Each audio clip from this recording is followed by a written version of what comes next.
আসিফ, আসিফ, হুজুরের কাছে যেতে হবে। জলদি ওঠো, যাও অজু করো। আমার হুজুরের কাছে যেতে ভালো লাগে না মা, আর একটু ঘুমাই। আমি বকা দেওয়ার আগে ওঠো। ফজলু এতক্ষণে বোধহয় চলেও গেছে। তুমি সব সময় দেরি করো আসিফ, এটা মোটেও ভালো স্বভাব নয়। উফ, তুমি সকাল সকাল কত কথা বলো মা, ভালো লাগে না। ওই ফজলুর কথা আমাকে কেন বলো? আর আমাকে বলে কি হবে?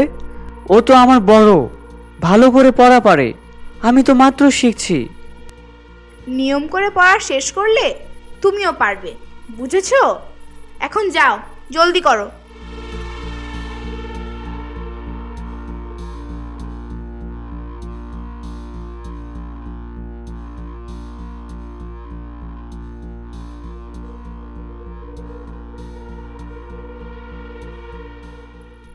আসিফ, তোমার দেরি হলো কেন বাবা? চেষ্টা করবে আরো আগে আসার। আমি দুঃখিত হুজুর, ঘুম থেকে উঠতে দেরি হয়ে গেল। আচ্ছা ঠিক আছে, যাও কোরআন খুলে বসো আর পড়া নিয়ে এসো, আমি দেখিয়ে দিচ্ছি। কেমন আছিস আসিফ? জানিস আজকে আমি নতুন পারা শুরু করলাম। হ্যাঁ হ্যাঁ, তা তো করবি। আমি অনেক পিছনে পড়ে গেছি, পড়তে কষ্ট হয়, ভালো করে শেখা হয়নি কিছু। কোনো সমস্যা নেই বন্ধু, শিখে যাবি আস্তে আস্তে। আমি খুবই হতাশ, ভালো পারি না বলে তেলাওয়াত করতে ইচ্ছে করে না, ভয় লাগে যদি ভুল হয়। কি বলছো আসিফ, মন খারাপ করছো কেন? তুমিও কোরআন পড়তে পারবে খুব দ্রুত, চিন্তা করো না। এখনই হতাশ হয়ে গেলে চলবে বাবা? না মানে হুজুর, আমার খুব ইচ্ছে, যদি আমিও আপনার আর ফজলুর মতো তেলাওয়াত করতে পারতাম কত ভালো হতো।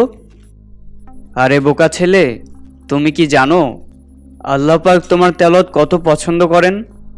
সহিহ বুখারী 4937, মুসলিম আবু দাউদ 1494, কাতাদা হতে বলা হয়েছে, কোরআন পাঠের দক্ষ ব্যক্তি উচ্চ মর্যাদা ফেরেশতাদের সঙ্গী হবে, আর যে ব্যক্তি কোরআন পড়ার সময় আটকে যায় এবং কষ্ট করে কোরআন তেলাওয়াত করে তার জন্য রয়েছে দ্বিগুণ সওয়াব। সুতরাং তোমার চিন্তিত হবার কোনো কারণ নেই, বুঝেছো? বাহ, চমৎকার, শুনে খুব ভালো লাগলো। আল্লাহ পাক আমার কোরআন পাঠও পছন্দ করেন, আমি আজ থেকে আর মন খারাপ করব না। ধন্যবাদ হুজুর। মাশাআল্লাহ, তোমাকেও ধন্যবাদ আসিফ।